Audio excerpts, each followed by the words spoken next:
아버지 하나님 감사합니다. 참으로 추수의 계절이 다가오고 있습니다. 참으로 모든 것이 시작이 있고 그 화려함과 따스함 속에 결국에는 열매 맺는 나무가 인정받는 것을 보게 됩니다.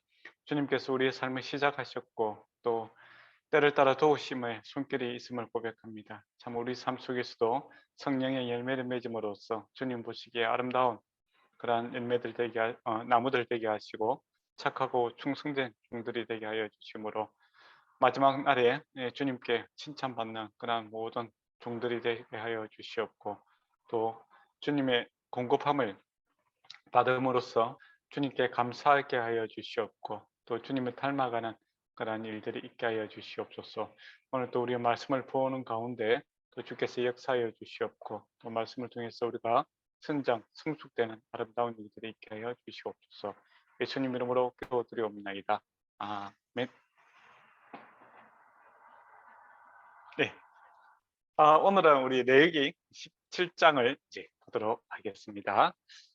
레위기 17장은 이제까지 이제 12장 앞에 부분에는 일반 이제 온 이스라엘의 대상으로 이야기를 했다면 지금까지는 앞에까지는 이제 제사장들 위주로 이야기를 했다면 이제 지금부터는 온 이스라엘을 대상으로 지금 말씀을 하고 있습니다. 예. 그래서 이 내용은 신명기 12장에서 28장 내용하고 출애굽기 20장에서 22장 내용이 거의 이제 같은 내용을 지금 다루고 있다 이렇게 보시면 될 것 같네요. 그래서 17장은 이제 거룩한 예배에 대해서 이야기를 하고 있습니다. 그리고 18장에서 20장까지는 이제 가족 안에서 이렇게 성결, 특히 이제 성적인 주제와 가족 간의 거룩을 다루고 있고 21장에서 25장까지는 공동체 예배 의식에 대한 여러 가지 규례들에 대해서 말씀을 하고 있습니다. 그리고 이제 26장에서는 이제 이스라엘의 축복의 길과 저주의 길 어떻게 보면 결단을 촉구하고 있는 그런 모습을 보게 되지요. 그리고 전체적인 핵심적인 주제다라고 하면 너희 하나님이 거룩하니 하나님이 거룩하니 너희도 거룩하라라는 것이죠. 그래서 이 예배도 그렇고 이제 우리 삶이 이제 삶 전체가 거룩해야 된다라는 겁니다. 이유는 이제 우리를 인도하시고 우리를 구원하시고 우리와 함께 사시는 하나님이 거룩하니 우리가 하나님의 성품을 이렇게 닮아가는 것이 옳은 일이다라는 겁니다. 근데 이제 거룩하면 특별한 거 아닌가 싶은데 사실 들어보면 극히 상식적인 이야기고 또 이렇게 하면 참 아름다운 이야기입니다. 근데 제가 들어오면은 이제 문제가 생기죠. 그래서 거룩이라는 것은 죄와 반대되는 개념이고 어려운 개념이 아니라 어떻게 보면 함께 공동체가 또 내 자신이 하나님과 살아감에 있어서 아름답고 건강하게 만들 수 있는 가장 기본이 되는 하나님의 사랑을 우리가 알아갈 수 있는 것이 이 율법의 내용이다 이렇게 보시면 될 것 같습니다. 그럼 우리 17장에서 오늘은 아마 22장까지만 볼 수 있을 것 같아요. 한번 보도록 하겠습니다. 17장 이제 1절에서 7절까지는 이제 거룩한 예배에 대해서 이제 말씀을 하고 있습니다. 제사 지내는 이제 그런 모습인데 짐승을 잡을 때에 승막 앞에서 이렇게 잡아라 그렇게 이야기를 하고 있어요. 그러면 이 짐승 뭐 우리가 일반 먹는 이 도축 먹는 그런 짐승까지 포함되는 것인가라고 했을 때 그것은 아니다라는 겁니다. 여기서 말하는 여호와 승막 앞에 잡아야 된다라는 것은 제물로 사용되는 그런 짐승에 한해서 이제 여호와 성문 앞에서 잡아야 된다 이제 그 이야기를 해요. 그 말은 우리의 이제 제물로 사용되는 제물로 바치는 대상은 오직 하나님 외에는 없다라는 겁니다. 예, 10계명 1계명 첫 번째 있는 우상 숭배하지 마라 이거죠. 우상 숭배하지 말고 오직 하나님께만 이게 제사를 드려야 된다, 이물을 바쳐야 된다. 그런 말씀으로 이렇게 이해를 하시면 될 것 같습니다. 그리고 신명기에 보면은 이제 일반적으로 그냥 먹기 위한 그런 제물은 밖에서도 이렇게 잡을 수가 있었습니다. 근데 여기서 이제 강조하고 있는 것은 이제 제사용으로 사용되는 것은 반드시 여호와 성문 앞에서 이렇게 잡아야 된다라는 것은 여호와께만 예배 드려야 된다, 이런 것이죠. 그리고 이제 7절에 보면 그들은 전에 음란하게 섬기던 숫 염소에게 다시 제사하지 말 것이며, 이렇게 이야기합니다. 그러니까 이 제물이 지금 그 잡는 것이 우상 숭배와 이렇게 관련되어 있다라는 것을 이제 이야기를 하고 있죠. 근데 특별하게 이제 숫 염소라는 그런 내용이 나옵니다. 그러면 숫 염소가 우상 숭배하는데 어떤 역할을 했는가, 이렇게 보면은 이게 무슨 말씀인지 좀 알겠죠, 그죠? 그래서 숫 염소는 이제 저 세상에 이런 뜻을 좀 품고 있는데, 그 죽은 자들이 가는 곳과 연관이 되어 있는 그런 짐승입니다. 그러니까 어, 어, 그런 이제 우상 숭배, 죽은 자들이 가는 곳이 지옥이겠죠, 그죠? 예, 저성, 예, 그런 개념인데, 이런 이제 우리는 이제 천국에 속한 자들이지 않습니까? 그러니까 죽은 자들, 뭐 홀령을 갖다가 불러일으킨다든지 뭐 그런 이제 미신적인 그런 그 우상 숭배하고 관련되어 있는데, 그런 거 해서는 안 된다는 겁니다. 오직 하나님께만 예배 드려야 된다, 이거죠. 근데 나중에 보면 사울이 어떻게 합니까? 예, 죽은 그 홀령을 갖다가, 그 사무엘의 홀령은 이제 불러일으키기 위해서 점수라는 데 가지 않습니까? 그때 그 점쟁이도 깜짝 놀라죠. 실제로 이렇게 뭔가 올라오니까. 원래 썩이고 그렇게 하다가 이제 그 특별한 걸 보게 되고 두려워하게 되는 것을 보게 되는데, 그걸 금하고 있다라는 겁니다. 그러니까 레위기에 이렇게 금하고 있는 내용을 나중에 사울이 그렇게 행했다라는 것이죠. 예. 하나님께서 기뻐하지 못한 일이고, 사울이 왜 이스라엘 왕이 될 수 없는가를 또 한번 볼 수 있습니다. 그리고 신명기 12장 15절에서 16절에 보면 성전이 아닌 곳에서도 이렇게 도축이 허용되고 있는 것을 보게 됩니다. 예, 그러면 이 본문에 나오는 레위기 17장에서 1절에서 9절 내용은 바로 제사용 그 제물에 대해서 지금 이야기하고 있다라는 것을 알 수 있겠지요. 첫 번째는 이제 7절에 있어, 그러니까 음란하게 우상을 섬기지 마라라는 거 하고, 신명기에서 보면 성전이 아닌 곳에서도 도축이 허용되는 걸 보면, 이 본문은 일반 도축이 아니라 제사용으로 지금 사용되는 제물에 대해서 말씀하고 있다라고 이렇게 볼 수 있습니다. 그리고 우상 숭배를 갖다가 음란하다라고 이렇게 표현을 하고 있어요. 왜냐하면 하나님과 이스라엘 백성이 이렇게 시내산에서 계약을 맺은 것은 이거 결혼 제도하고 같은 겁니다.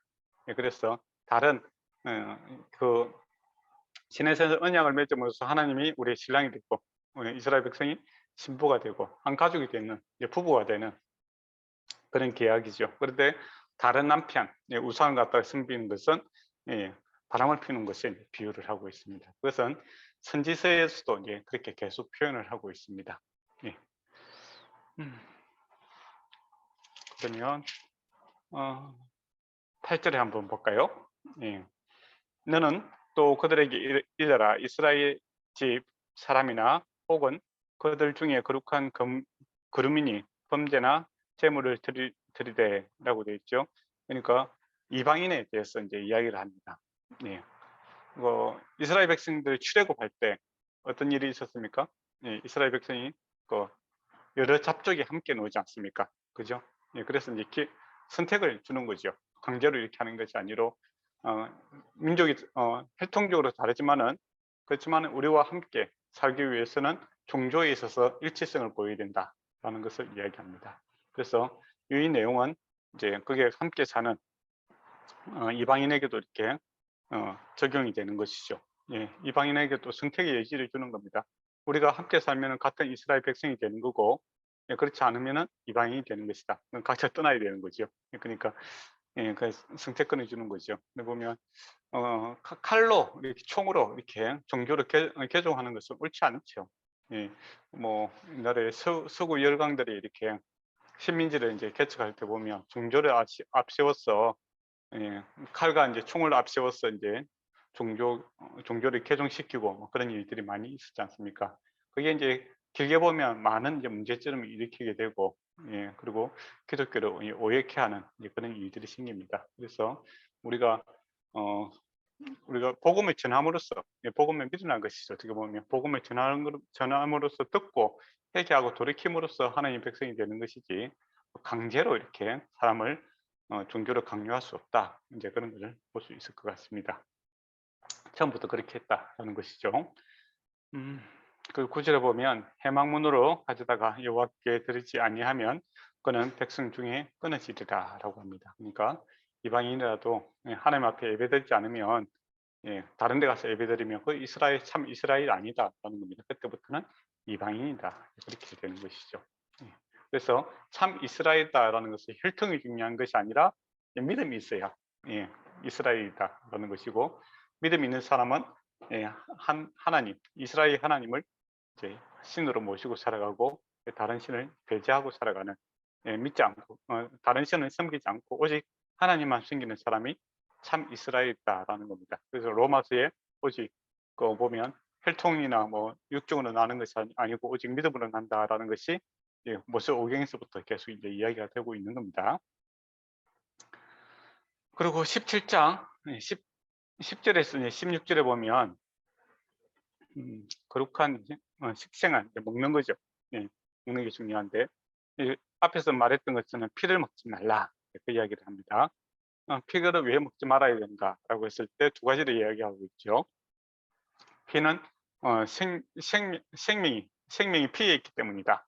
그 생명을 소중히 여기다 적용하면 그럴 거고 또 피는 재용사하는 그 용도로 사용되지 않습니까? 그죠? 그래서 그 이제 피를 먹는 것은 이제 속죄인데 그 피를 가지고 먹는 것은 그렇지 유용성을 받는 거죠. 그래서 피는 먹어서는 안 된다. 그렇게 이야기를 하고 있습니다. 그러면 고대 사람들은 왜 그렇게 피를 먹었는가? 이제 그 이유를 한번 알아봐야 되겠죠. 피를 먹는 것은 약간 의식이 있었던 겁니다. 의식, 그러니까 종교적인 의식이 좀 있었던 것 같아요. 장수, 오래 산다는 거. 그리고 신적인 삶, 그러니까 뭐 이렇게 그, 그, 그 우상 숭배만 만약에 그 소를 갖다가 섬기는 신이라면 그 피를 먹음으로써 이렇게 연합되는 그런 뉘앙스로 종교적인 그런 뉘앙스가 있었습니다. 그래서 그 먹어서는 안 된다는 것이죠. 예. 그리고 13절에 보면은 사냥한 짐승에게도 이건 적용이 됩니다. 예. 사냥은 앞에까지는 이제 집에서 기르는 짐승들에 대해서 이야기를 하고 있지 않습니까? 13장에서는 새를 사냥하여 잡거든 그 피를 흘리고 땅으로 덮어지니 그러니까 사냥한 짐승도 피를 먹지 말고 피를 제거하고 이렇게 먹어라. 이제 그렇게 말씀을 하고 있습니다. 피를 먹는 것에 대해서 하나님께서 싫어하신다라는 것이죠. 예. 그리고 피가 이제 묻었을 때도 어떻게 하라는 겁니까? 16절에 그가 빨지 아니하거든 그 몸을 씻지 않은 것과 같이 그 죄를 담당하느니라. 그러니까 피가 묻는 거 이런 것에 대해서 빨리빨리 씻고 피를 갖다 멀리 그러니까 먹지도 말고 그 피는 빨리빨리 제거하고 깨끗하게 이렇게 해서 거룩을 유지하라 그렇게 되는 것이죠. 그러면은 이제 그리고 이제 신명기 14장 21절에 보면 혹 모르고 이제 피 흘리지 않고 잡은 그 짐승을 모르고 먹었을 때는 이방인에게 주라 이제 그 말이 있어요. 그게 무슨 말인가? 이제 뭐 이스라엘 백성은 먹는데 왜 이방인에게 주라? 이건 무슨 말인가 궁금하잖아요, 그죠? 만약에 이방인 집에 이제 초대를 받았는데 그 짐승이 이제 피 흘림, 그러니까 짐승을 잡을 때 거꾸로 매달아놨다가 목을 이렇게 칩니다. 그러면 피가 쫙 빠지겠죠, 그죠? 그렇게 이제 잡아먹는데 이스라엘은 그렇게 하는데 이방인은 그렇지 않고 이제 피채로 이렇게 요리한 것을 이제 손님으로 가서 먹지 않습니까? 대접받았을 때 처음에 모르고 먹었을 때는 상관이 없는데 알게 되었으면은 이방인에게는 그것이 허용되는 거고 우리는 이제 이스라엘 백성이기 때문에 그거는 우리는 나는 안 먹겠다. 당신 드세요. 이제 그렇게 하라고 하는 겁니다. 그래서 이 피를 그래서 신명기 14장 21절에는 이방인이 주고 혹 모르게 먹었을 경우에는 그렇게 죽은 짐승, 이 죽은 짐승에 속하죠. 그러니까 죽여서 짐승이 있고 죽은 짐승이 있지 않습니까? 그죠? 그러니까 왜 죽은지 몰라요. 그렇지만 이제 그 이방인들은 그 아까우니까 이제 먹겠죠. 일반적으로 그럴 수도 있어요. 그렇지만은 이스라엘 백성은 이 죽은 짐승 알게 되었다면은 자 본인은 먹지 말고 이방인에게 주라 하는 겁니다. 그만큼 이 거룩을 유지하고 살아라라는 겁니다. 한마디로 좋은 거 먹어라 이 말이죠. 그거는 어떻게 보면 그러면 뭐 먹고 사나 그렇게 생각하는데 좋은 거 먹으라라고 했으면 부모가 책임져야 되겠죠. 만약에 부모님이 아이들한테 불량식품 그 먹는 거 싫어하지 않습니까? 예, 문구점 앞에서 이렇게 그 불량식품 못 먹게 해요. 그 불량식품 못 먹게 하면서 좋은 음식도 주지 않으면 누구 잘못입니까? 부모 잘못이죠. 그죠? 그래서 하나님께서 어떻게 보면 좋은 거 먹고 건강한 거 먹어라 그렇게 이야기를 하는 거죠. 그러면 거기에 대한 책임은 누가 져야 되겠습니까? 아버지 하나님께서 지셔야 되죠. 예. 근데 이방인은 그분의 자녀들이 아니죠. 그러니까 자기 힘으로 먹고 살아야 되니까 죽은 짐승도 먹어야 되고 눈에 보이는 대로 잡아먹고 살아야 되지만은 예. 그렇지만 하나님의 백성은 좋은 거 먹고 살아라. 이제 그렇게 이야기를 하고 있는 거죠. 그러면 이게 율법이라는 것이 우리를 피곤하게 만드는 것이 아니라 사실은 우리를 건강하게 만드는 것이고 또 율법을 지킴에 있어서 그根本 베이스는 뭡니까? 예, 아버지께서 책임지신다라는 믿음으로 이렇게 살아가는 그런 모습입니다. 그래서 먹는 거하고 이제 제가 이제 그 지난 시간에 또 말씀드렸는데 우리 직업하고 이렇게 좀 연관을 시켰습니다. 그래서 우리가 건강하고 좋은 거 사람을 세우고 사람을 살리고 사람에게 즐거움을 주고 도움이 되는 그런 직업을 선택하는 게 좋은 것 같아요. 예, 그게 하나님께서 원하시는 일이니까. 그러면 내가 그러한 직업을 갖고 살기를 원합니다. 하나님께서 책임지셔야 되겠죠, 그죠? 예. 근데 뭐 어둠의 세계에서 그렇게 살아가는 사람도 있잖아요. 죄와 연결돼서 살아가는 사람들이 있는데 그거는 뭐 이제 하나님 아버지가 없으니까 자기 힘으로 살아가니까 뭐 어떻게 보면 눈에 보이는 대로 손에 잡히는 대로 살아가는 그런 삶일지 모르겠지만은 하나님의 백성은 아버지가 있는 겁니다. 도울 자가 있는 것이죠. 그러면 우리가 직업을 구하고 내가 무슨 일을 할 때 하나님께 기도하고 나아가면 주께서 책임져 주실 저는 믿습니다. 예. 그리고 18장에 보면 이제 1절에서 이제 30절 보면 거룩한 성생활에 대해서 이제 이야기를 하고 있습니다. 이제 가장 어떻게 보면 기본이 되는 그런 일이죠. 특히 이제 가정을 갖다가 이렇게 세우는 일에 있어서 가장 중요한 그런 부분이기도 합니다. 예. 보면 이제 2절에 보면 너는 이스라엘 자손에게 말하여 이르라 나는 여호와 너의 하나님이라. 예. 하나님으로서 이야기하는 건데 예, 하나님 말씀이다 이 말이죠. 3절에 보면 너희는 너희가 거주하던 애굽 땅의 풍습을 따르지 말며 너희가 인도할 가나안 풍습을 규례를 행하지 말라. 그러니까 앞으로 지금 이야기할 내용들은 과거의 가나안 풍습이고 애굽의 풍습, 이집트의 풍습이고 또 앞으로 만나게 될 가나안 풍습인데 그거 두 개 다 따라가지 말고 예, 하나님의 백성답게 이렇게 살아야 된다. 이제 그렇게 이야기를 하고 있습니다. 그래서 뭐 우리도 사람들 그런 말 하잖아요. 아이고 세상 사람들 다 그런데 우리도 그렇게 살아야 되는 거 아닌가라고 할 때 예, 우리는 뭐라고 해야 되겠습니까? 너는 하나님 백성이고 세상이 뭐라고 하든 예, 우리는 하나님 말씀대로 살아있다. 예, 그거죠. 예. 특히 나중에 조금 이따가 놓을 건데 22절에 보면 너는 여자와 동침한 것 같이 남자와 동침하지 말라. 이건 뭡니까? 동성애죠. 예. 근데 그 당시에도 이스라엘 외에 다른 나라에서는 동성애가 불법이 아니었어요.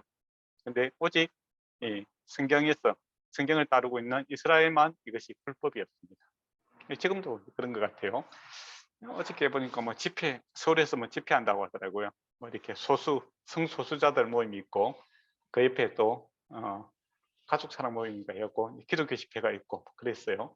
예, 지금도 동성애에 대해서 이제 반대하는 그런 세력들은 어떻게 보면 기독교 교회 요새는 천주교도 잘 그렇게 이야기하는 것 같아요. 예, 교회에서 이제 그렇게 이야기를 하고 있고 또 다른 데는서 뭐 개인 그 취향 아니냐 그렇게 이제 이야기를 하는 경우가 많습니다.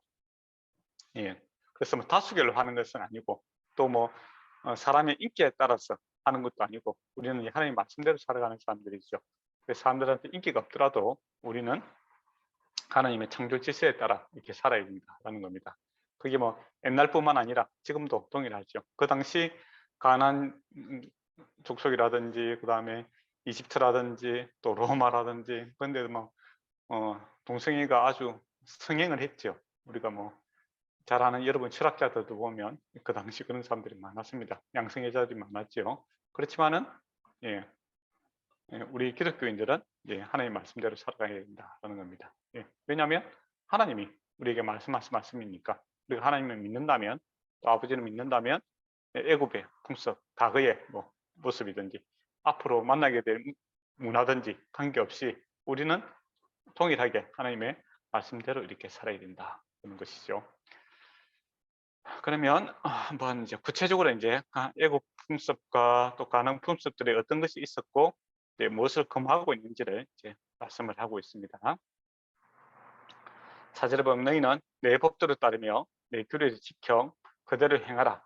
나는 여호와 너희의 하나님이시다라고 얘기합니다. 그러니까 세상의 법도가 아니라 하나님의 법도로 따라야 된다는 것이죠. 그리고 5절에 보면 너희는 내 규례의 법도를 지키라. 사람이 이를 행하면 그로 말미암아 살리라. 나는 여호와 하나님입니다. 그는 꼭 지켜야 죽고 사는 문제다. 이거죠. 중요한 것 말입니다.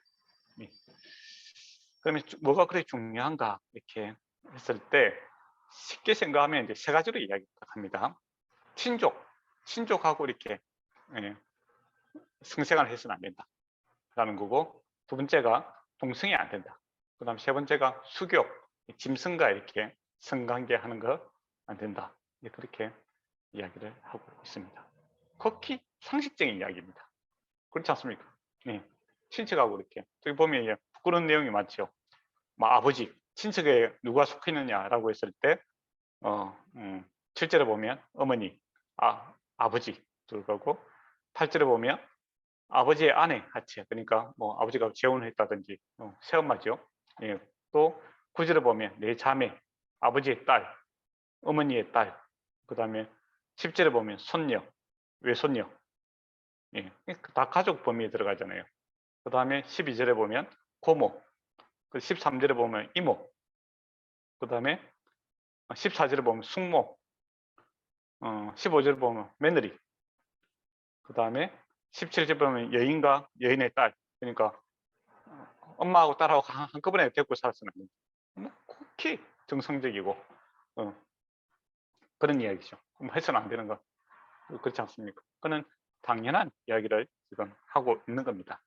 근데 불행하게도 이것을 어기는 사람들이 참 많이 있었다는 것이죠. 특히 이제 가나 문화에서도 보면, 가나 문화에 보면은 바알이라는 신이 있죠. 바알신. 거기 보면 그 염소, 암염소와 그리고 그의 딸, 두 딸과 이렇게 같이 이렇게 성관계를 하는 그런 모습, 그런 이야기가 나오고, 애굽의 풍습에 보면 왕족끼리 결혼을 많이 했습니다. 예, 엄마하고 결혼해서 사는 사람도 있고, 뭐 가족끼리 이렇게 결혼하고 사는 그런 일들이 비일비재했다는 겁니다. 이집트에서 이제 가족끼리 결혼하는 것은 어떤 이유가 있었을까요? 순수 혈통 유지, 한마디로 이제 권력을 갖다 독점하려고 그랬겠죠. 권력이 나눠지면 문제가 생기니까 결혼 제도를 통해서 그렇게 하는 겁니다. 근데 그런 것들은 이제 그 근대까지 계속 그런 모습들이 있죠. 어떤 가문이, 독일에도 보면 이제 그래서 무슨 가문이 있죠. 가문이 자기들 친척끼리 이렇게 계속 이렇게 결혼하다 보니까 이제 유전적 그게 악화가 되어갖고 턱이 이렇게 계속 길어지고 뭐 공주가 이제 침을 계속 흘리게 되는 그런 경우도 생기죠. 그런 이제 러시아도 그렇고 특정 나라도 이야기하기 그런데 어쨌든 간에 옛날부터 이렇게 권력을 독점하기 위해서 친척끼리 계속 이렇게 결혼하는 그런 게 있었습니다. 그렇게 해서는 안 된다라는 겁니다. 근데 가만히 보니까 성경에도 창세기에 보면 그런 내용들이 있죠. 그죠? 예. 로시, 그죠? 자기 두 딸과 결혼하면 무엇과 그 다음에 암몬 족속에 놓기도 하고 그런 이야기 있었고, 또 모세 아버지도 보면 자기 부모하고 이렇게 결혼을 했죠. 예. 그리고 우리 출애굽기 보면 그렇잖아요. 그리고 아브라함도 보면 자기 동생 누이 동생하고 결혼을 했고 뭐 그러는 겁니다. 그럼 몰랐을 때는 몰랐는데 지금부터는 안 된다 이거죠. 안 된다 이거고 또 이스라엘 야곱도 어떻습니까? 두 자매하고 이렇게 결혼했지 않습니까? 그거 안 된다라는 것이죠. 또 그렇게 결혼했을 때 안 좋은 결과가 생기지 않습니까? 그렇죠? 예. 그래서 이제 그 당시에 이제 풍습이 있었더라도 뭐 과거에 조상들이 그렇게 했더라도 이제는 안 된다. 예. 몰랐을 때는 모르지만 이제 하나님의 말씀 이렇게 바르게 알게 됐을 때는 하나님의 말씀대로 이렇게 살아야 된다라는 것이죠. 그리고 주변 국가에서 뭐 그렇게 하더라도 너희는 안 된다라는 것이죠. 예. 그렇게 상식적인 이야기를 하고 나중에 또 보면 또 압살롬 같은 경우는 어떻게 됩니까? 예, 오늘 말씀대로 보면 아버지가 누구죠? 다윗의 그 뭡니까? 그 첩들을 갖다가 백주 대낮에 이렇게 간음을 하게 되는 것을 보게 되죠. 그 당시 이제 새로운 임금이 이제 생기면은 이제 그렇게 함으로써 자기가 권력을 갖다가 이제 차지하게 됐다는 것을 이제 알리는 그런 모습입니다. 그렇지만은 하나님 말씀대로 하면 어떻습니까? 그렇게 해서는 안 되는 거죠. 죽을 죄입니다. 예, 그러니까 그건 압살롬이 이제 왕이 돼서는 안 되는 이유는 세상 풍습을 따라가는 거죠. 하나님 말씀을 따르는 사람이 아니고. 예, 그래서 그가 이스라엘 왕이 될 수 없는 것이고 또 다윗이 또 여러 가지 그런 내용이 많이 있습니다. 그래서 당연한 것을 안 이야기하고 있는 거죠. 특별한 걸 이야기하는 것이 아니라 그리고 하나님 말씀대로 이렇게 살면은 편안합니다. 그러니까 성이라는 것을 욕망의 대상으로 생각하면 뭐 사람들이 이제 이와 같은 형태가 나타나는 거죠. 이게 뭐 성욕이든 권력욕이든 뭐 관계욕이든 이 욕망의 대상으로 이제 바라보면은 이와 같은 이제 문제들이 생기고 이제 그것 때문에 많은 아픔이 생깁니다. 근데 성이라는 것을 관계 중심으로 생각해 보세요. 내가 두 사람이 이렇게 관계를 갖다가 아름답게 만드는 것이 성이 아닙니까? 그죠? 근데 다른 제3자가 들어오게 되면 그때부터 이제 관계가 깨어지는 거 아닙니까? 그죠? 그래서 세상에서는 이 성이라는 것은 이제 욕망의 대상으로 생각합니다. 욕망을 채우고 욕망을 풀고 뭐 그런 식으로 생각하니까 뭐 사람이 즐거우면 됐지 뭐 그렇게 생각하는 경향이 있죠. 이게 남자든 여자든 뭐 성에 관계가 없고 또 심지어 짐승까지 노지 않습니까? 요즘에는 뭐가 나오겠습니까? 로봇이 나오겠죠. 예, 조금 있으면 아마 로봇과의 뭐 이렇게 그런 거 해갖고 아마 로봇이 상대로 한 뭐 이렇게 그 사창가라고 해야 되나? 뭐 그런 거 아마 생길 확률도 있을 거예요. 얼마 조금 있으면 거기에 뭐 이게 범죄가 되느냐 안 되느냐 그런 윤리적 문제가 이렇게 대두가 되겠죠. 예. 그러게 이제 욕망의 대상으로 보니까 이게 마치 밥 먹는 것처럼 이제 그렇게 생각하니까 뭐 이렇게 많이 허용을 하고 뭐 받아들이려고 하고 있죠. 근데 하나님의 관점에서는 이 관계 중심이다라는 겁니다.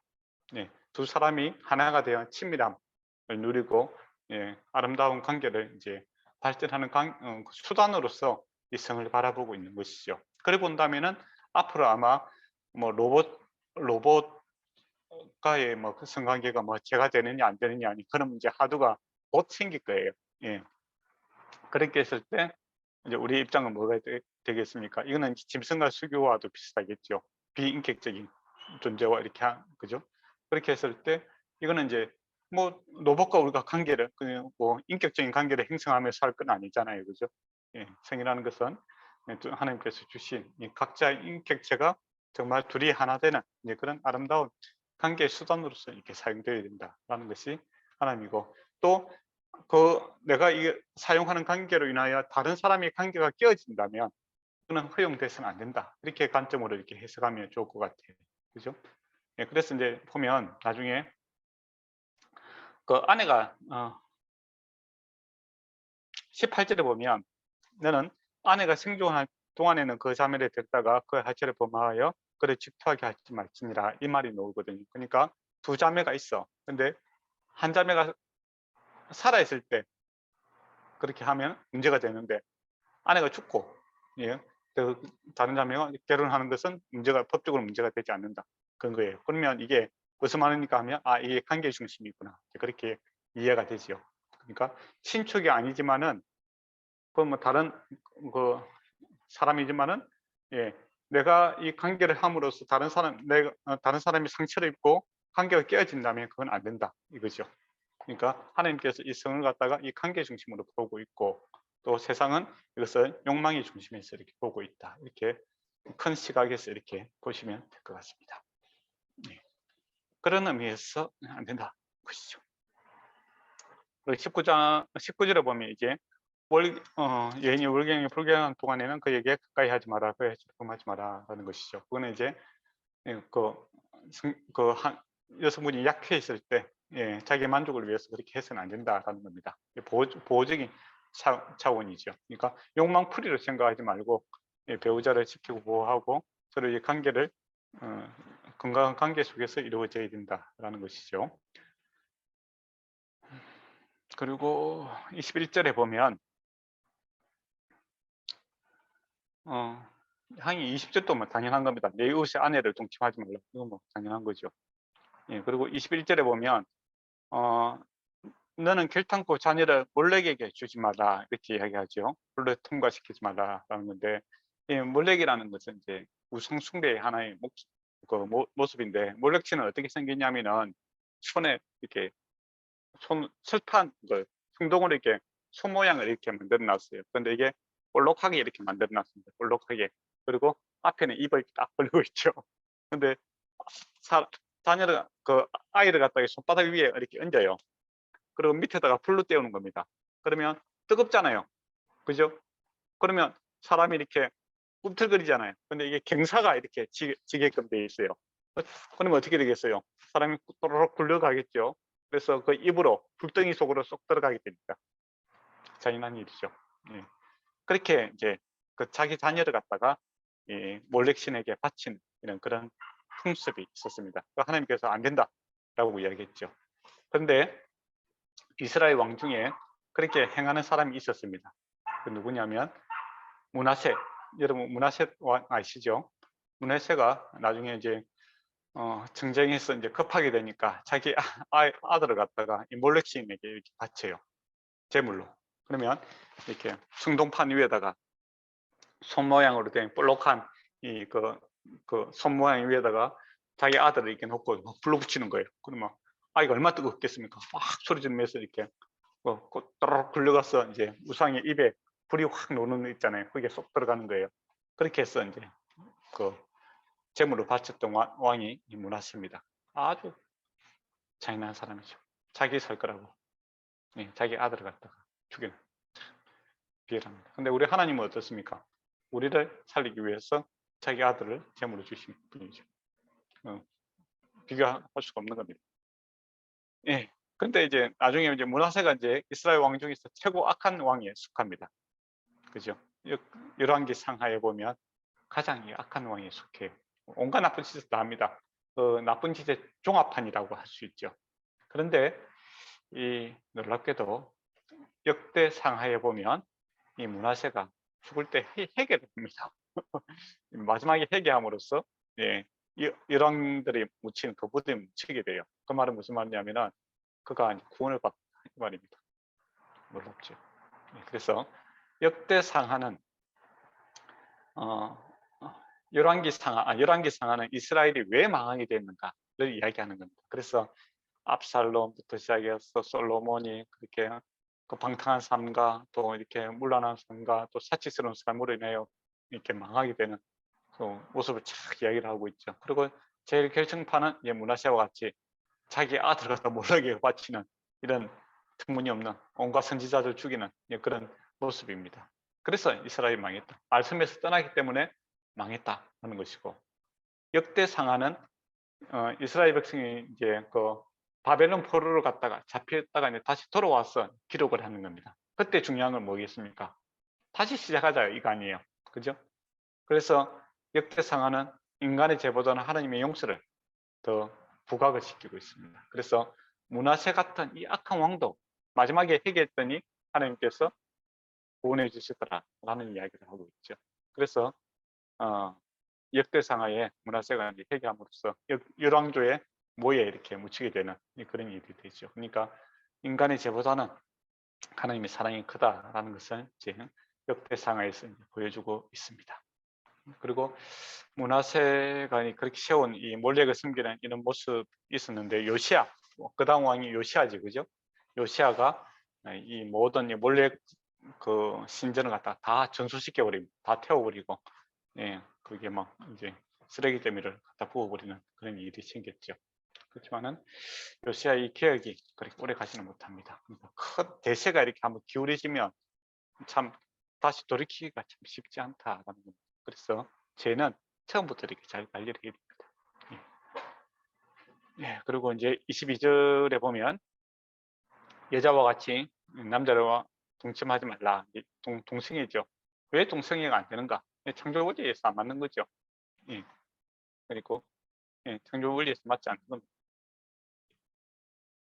그 뭐 여러 가지 뭐 이야기들이 있을지 모르겠지만은, 예, 세상에서는 뭐 여러 가지 방법으로 이야기할 거예요. 뭐, 예, 그렇지만은 우리가 이제 하나님 믿는 사람은 하나님 말씀대로 이렇게 살아야 됩니다.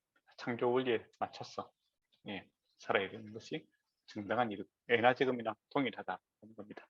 예.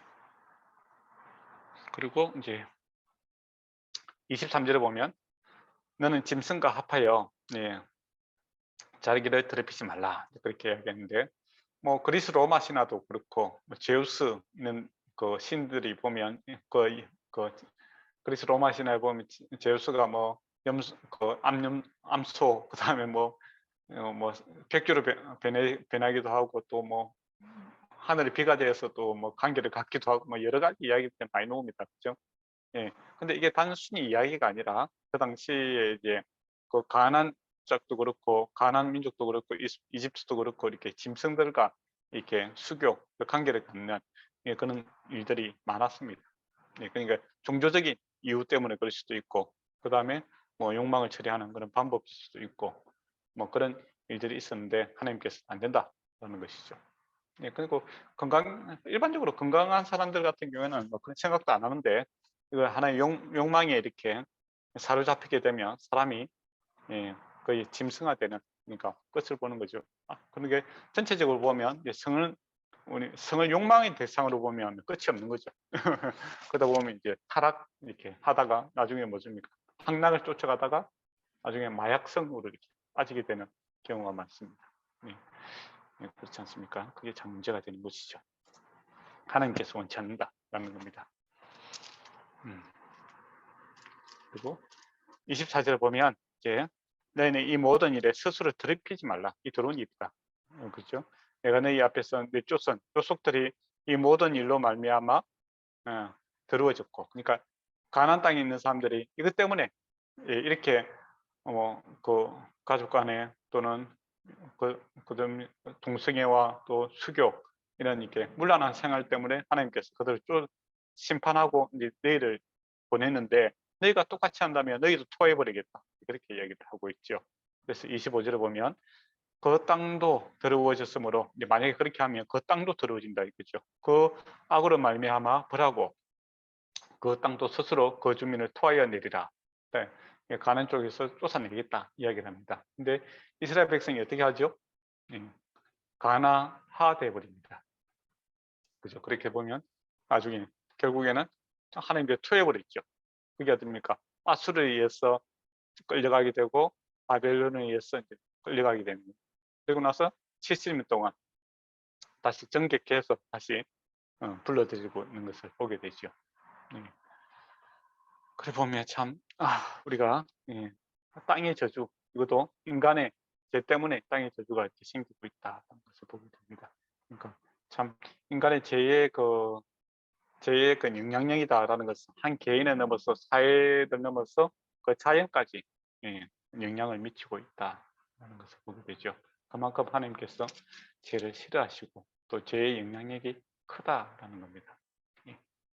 그래서 이제 18장 이 말씀을 보면 이스라엘이 왜 망령이 됐는가, 그리고 우리가 앞으로 역사서를 보게 될 때 뭐 다윗이라든지 그 솔로몬이라든지 그 이후의 왕들의 삶들을 봤을 때 선지자들이 이야기할 때 하나님 이 율법의 말씀을 가지고 이야기하는 겁니다. 그냥 막 기본에 따라서 이야기하는 게 아니라 이런 지금 약속의 말씀에 따라서 심판을 선포하고 있는 그런 걸 보게 되죠. 네. 그래서 24절에서 이제 30절까지 위법자들에 대해서 이제 하나님께서 이렇게 벌할 것이다. 한마디로 토해버리겠다 이 말이죠. 28절에 너희도 더럽히면 그 땅이 너희가 있기 전 주민들을 토함 같이 너희도 토할까 하노라. 그러니까 가나안 백성들을 심판했는데 너희도 심판의 대상이 될 수 있다. 그런 것이죠.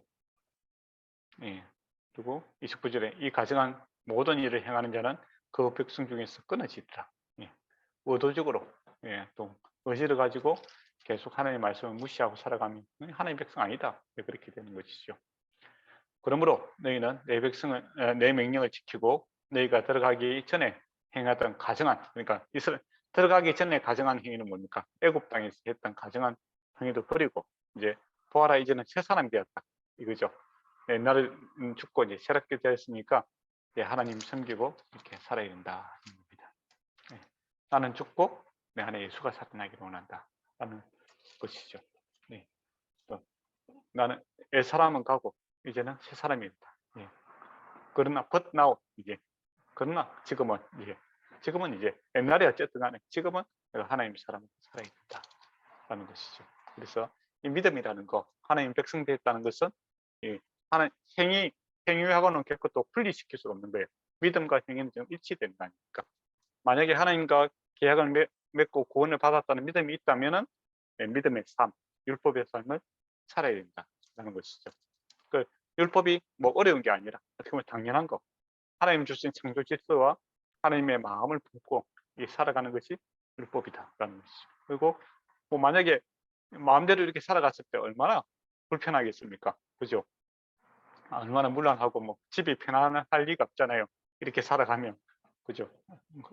가정이 완전히 파괴되는 거고 사회가 파괴되는 거고 뭐 또 뭐 짐승들도 그렇고 얼마나 추하고 더러운 세상이겠습니까? 그렇게 아니고 거룩하게 살아라, 아름답게 살아라, 깨끗하게 살아라. 이게 율법입니다. 얼마나 좋은 겁니까 사실은. 그리고 19장을 이제 보도록 하겠습니다. 앞에는 이제 가정 쪽에 일어난 문제, 개인적이고 또 가정적인 이야기라면 19장은 이제 거룩한 사회윤리에 대해서 이야기를 하고 있습니다. 좀 더 이제 스펙트럼이 커지고 있는 그런 것이죠. 그래서 1절에서 이제 8절까지는 이제 부모님을 공경하고 하나님을 경외해라. 하나님 경외하는 거하고 부모 공경하는 거하고 같은 레벨에 두고 이야기를 하고 있습니다. 너는 2절에 보면 너는 이스라엘 자손 온 회중에게 말하여 이르라. 너희는 거룩하라. 이는 나 여호와 너희 하나님이 거룩함이라. 앞에서 항상 이야기하는 하나님이 거룩하기 때문에 하나님 닮아야 된다. 이야기를 계속 하고 나서 이제 하나님 닮는 것이 무엇인가 하는 것을 이제 이야기를 하고 있습니다. 3절에 보면 너희 각 사람은 부모를 경외하고 나의 안식일을 지키라 라는 겁니다. 안식일은 하나님께 예배하는 건데 그 이전에 어떻게 보면 가장 기본이 되는 부모에 대한 이야기를 먼저 하고 있다라는 겁니다. 그만큼 부모를 섬기는 것과 하나님 섬기는 것, 그러니까 하나님 섬기는 것과 하나님 말씀 그 수평적 사랑과 수직적 사랑을 분리시킬 수 없는 겁니다. 그죠? 그래서 예수님께서 뭐라 합니까? 율법이 뭐냐라고 했을 때 첫째는 하나님을 사랑하는 것이고 둘째는 내 이웃을 내 몸과 같이 사랑하는 것이다. 그렇게 얘기를 하고 있죠. 근데 이게 여기서 이제 원문에 보면 좀 특이한 게 있어요. 너희가 각 사람이 부모 할 때 이제 부모죠. 그죠? 부모. 아버지가 먼저 놓잖아요. 그죠? 근데 원문에는 엄마가 먼저 놓습니다. 모부.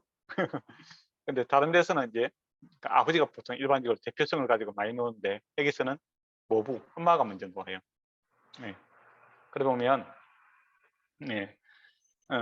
엄마, 아빠 이게 같이 갖다가 그 중요성에 대해서 동일합니다. 그러니까 여기서는 엄마가 먼저 놓고 다른 데는 아버지가 먼저 놓잖아요. 그죠? 그래서 동등하다. 그리고 특히 이제 여기서 엄마가 먼저 놓은 이유는 가정에 있어서 자녀들에게 영향을 줄 수 있는 것은 사실은 아버지보다는 엄마의 영향이 더 크기 때문에 강조가 되어 있다라고 또 이야기를 할 수 있을 것 같아요. 그런 것 같기도 해요. 사실은 밥 주는 사람이 영향이 크지 않습니까? 그죠? 회사에도 그렇잖아요. 월급 주는 사람이 힘이 좋잖아요. 경리부서 뭐 이렇게 총무부 월급 주는 데서 힘이 있거든. 집에는 밥 주는 사람이 힘이 있습니다. 그래서 강아지 키우는 것도 그렇잖아요. 애완개 키울 때도 밥을 주는 사람이 이제 그 서열상 1위가 되는 거죠. 그래서 사실은 밥만 주는 것이 아니라 영적인 양식도 가르쳐야 되는 거고, 사회윤리적인 것도 가르쳐야 되는 것이 부모의 책임이기도 하고, 예, 그만큼 이제 책임성도 있고, 또 부모를 경외하는 것이 꼭 하나님 경외하는 것과 같이 귀하게 생각해야 된다는 겁니다. 근데 막 당연한 건데 잘 안 돼요. 내리사랑이라 하는데 자기 자녀에 대해서는 모든 사람들이 막 아낌없이 헌신을 합니다. 근데 인생의 아름다움을 잃어버리고 가는 그 모습들이 사람들이 별로 이렇게 가까이 안 하고 싶은 모양이에요. 그래서 늙어가고 병들어가고 죽어가는 그런 부모를 갖다가 참 가까이 하기가 참 쉽지 않은 그런 것이 있습니다. 그러나 명령이죠. 그래서 명령입니다. 부모를 사랑하라 하는 것이 경외하라 라는 겁니다. 이게 하나님 섬기는 것과 아주 밀접한 관계가 있고, 또 축복이 있는 첫 번째 계명이다 이렇게 이야기를 하죠. 그만큼 사람이 잘 안 하는 겁니다. 그래서 하나님께 축복해 주시겠다 그렇게 하죠. 그래서 책임감을 가지고 이렇게 부모를 섬기면 하나님께서 책임을 지십니다. 예, 그거는 당연한 일이고, 그리고 또 우리 기독교인들이 정말 신경을 써야 됩니다. 수고하고 애를 써야 됩니다. 그리고 안식일을 지키라. 이게 신앙생활에 있어서 가장 기본이죠. 지금도 그렇지 않습니까? 신앙생활의 가장 기본이 뭡니까? 주일 지키는 거죠. 그렇지 않습니까? 주일만 잘 지켜도 여러 가지 이제 신앙생활의 이제 기본이 해결이 됩니다. 근데 그게 이제 잘 안 될 때는 이제 여러 가지 문제가 생기게 되죠. 그래서 주일을 잘 지키는 것이 이제 신앙생활에 있어서 건강의 척도가 될 수도 있는 것이고, 또 그 당시에 안식일을 지키는 것이 하나님 섬기는 척도가 될 수 있는 거죠.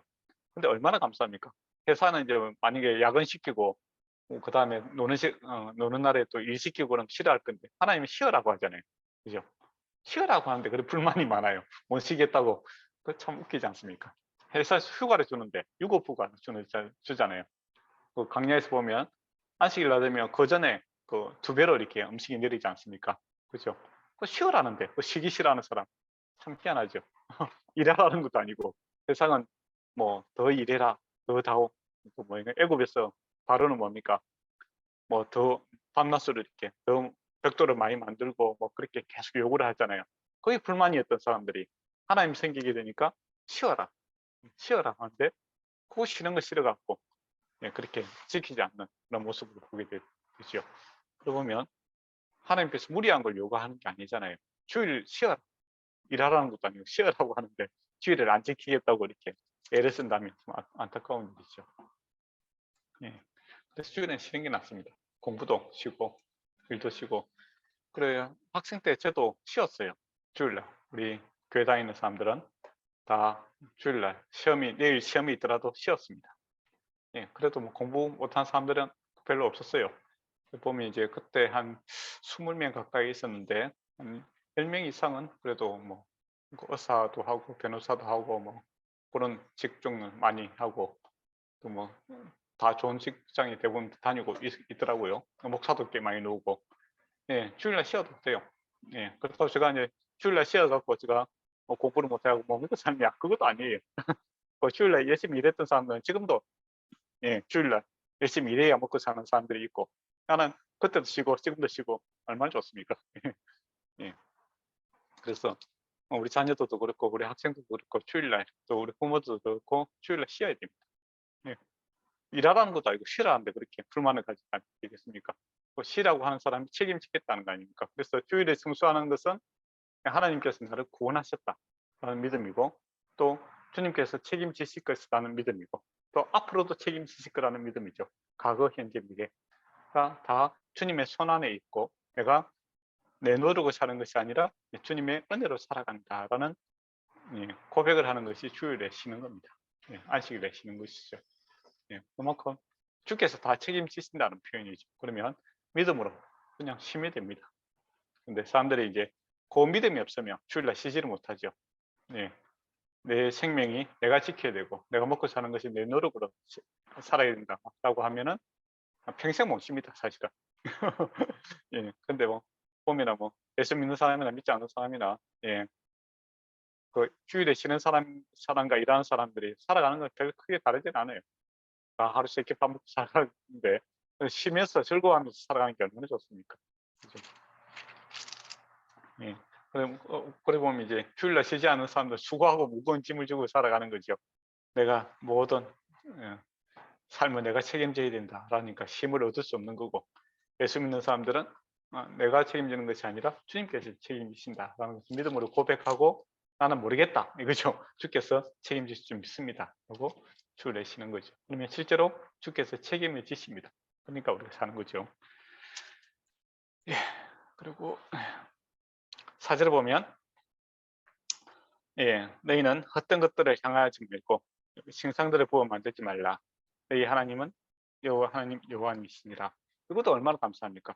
하나님께서 만약에 뭐 큰 신전을 지어라, 우상을 지어라, 그렇게 하면은 우리가 뭐 태국이라든지 뭐 이렇게 불교 같은 데 놀러 가면은 큰 이렇게 그 스카모니상을 만들고 거기다 금을 갖다 도배를 하지 않습니까?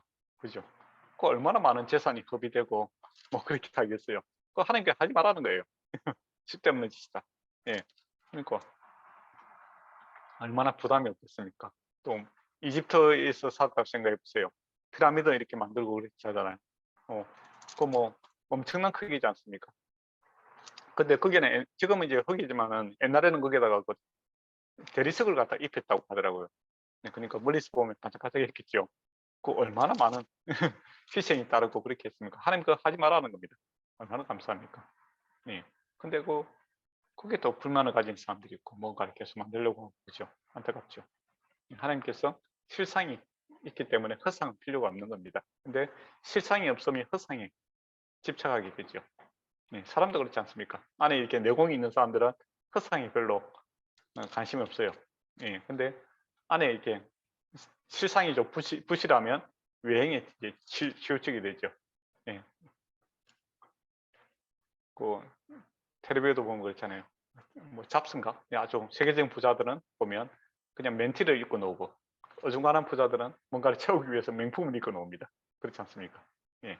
진짜 부자들은 자기가 부자라는 것을 굳이 이야기하지 않아도 돼요. 예. 자기가 입는 것이 패션이 되기 때문에. 그러나 이제 마음이 이렇게 꽉 차지 않으면 뭔가 외부로부터 뭔가를 채우려고 저는 그런 모습이 나타납니다. 근데 하나님께서 우상을 만들 필요가 없는 게 하나님이 실제로 찾고 구하면 만나 주시기 때문에 뭐런 매개체가 필요 없다라는 겁니다. 예. 또 사람이 하나님 형상을 만들 수도 없는 거죠. 예. 그리고 5절에 보면 이제 하목제를 여호와께 드릴 때 기쁘게 받으시도록 드리라. 기쁨으로 하나님께 예배 드리라라는 겁니다. 기쁨으로 주일날 우리 예배 드리고 함께 나누는 그것이죠. 마지못해서 했으면 안 된다라는 겁니다. 그리고 제물 드리고 셋째 날까지는 남기지 말고 부차르라. 앞에 그 말씀한 것처럼 빨리 먹고 함께 즐거워하고 그 기쁨을 나누는 것이 하목제의 목적이다라는 겁니다.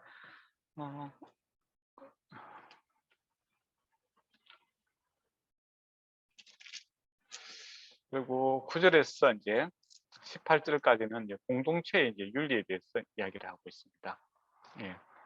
그리고 첫 번째 9절을 보면 너희가 땅에서 곡식을 거둘 때 너희는 밤 모퉁이까지 다 거두지 말고 떨어진 이삭을 주지 말라.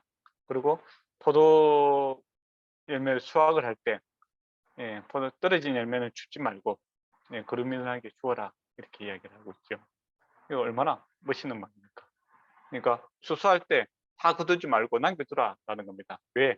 가난한 자들이 자존심 상하지 않게 그것을 거두고 갈 수 있도록 그 사회에 대한 책임도 져라라는 것이죠. 부자들이 사회에 대한 책임이 있다. 가난한 자를 돌볼 책임이 있다. 하는 겁니다. 그런데 그들의 마음 상하지 않게끔 그들을 도울 게 필요하다라는 겁니다. 그게 룻기에 잘 나타납니다. 보아스가 어떻게 합니까? 나오미와 그 이제 가난한 사람들이 왔을 때 이삭을 갖다가 이렇게 다 거두지도 않고 이불을 이렇게 흘리지 않습니까? 그렇게 해서 그들이 먹고 사는 데 있어서 부족함이 없도록 도와주는 것이죠. 그렇게 하라라는 겁니다. 그러면 이제 그 손실은 누가 책임집니까? 하나님께 책임지시죠.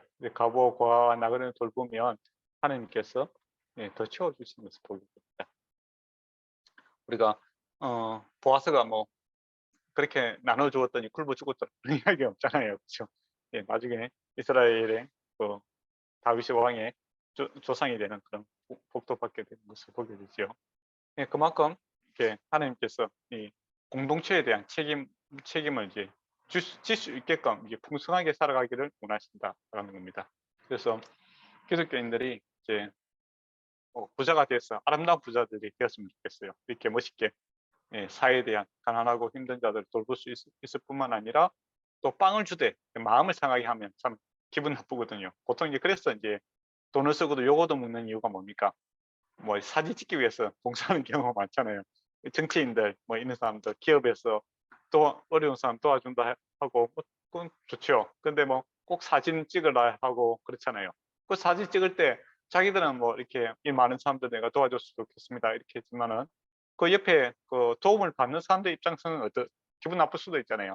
내가 참 자기 가난하고 자기 힘든 거 공개적으로 이렇게 얼굴이 나타나는 거 좋아하는 사람이 어디 있겠습니까? 그죠?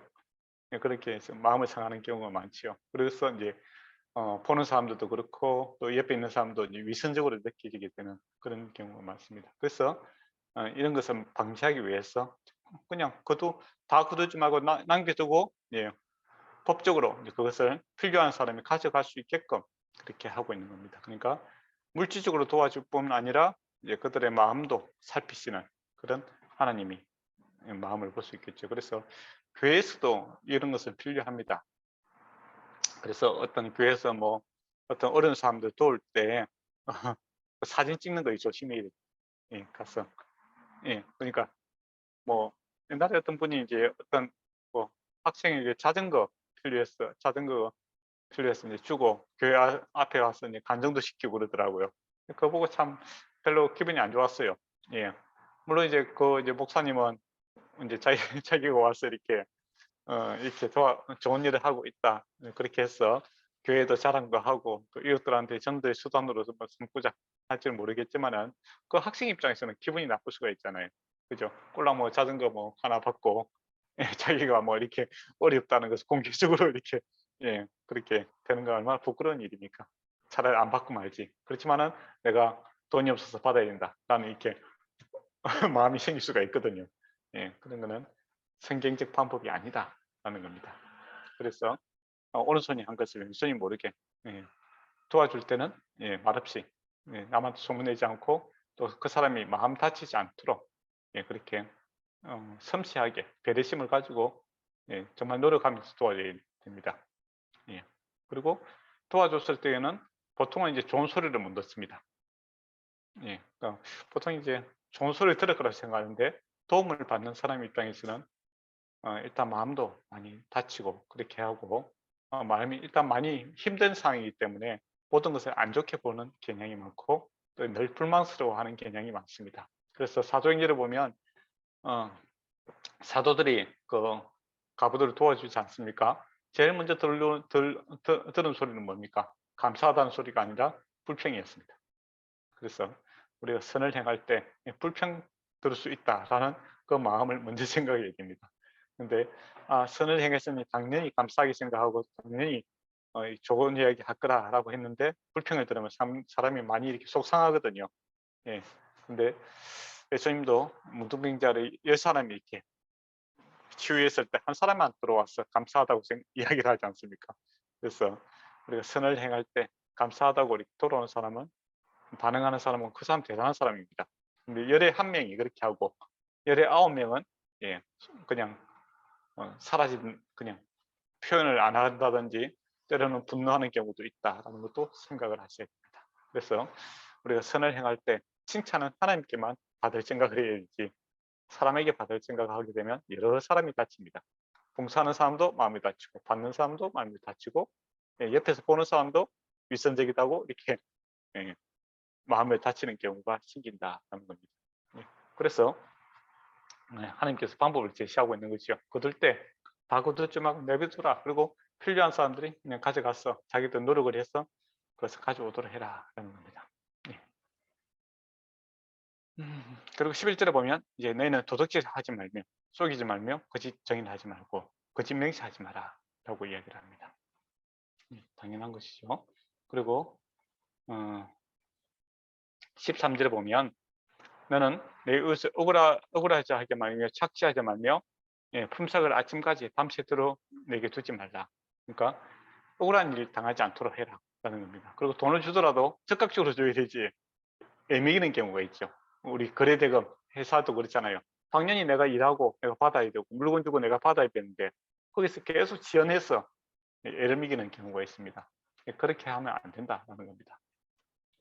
만약에 품살을 갖다가 그날 안 주고 그 다음날 주면 어떻게 되겠습니까?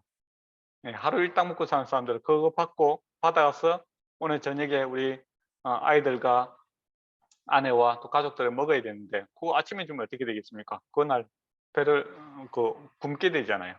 그죠?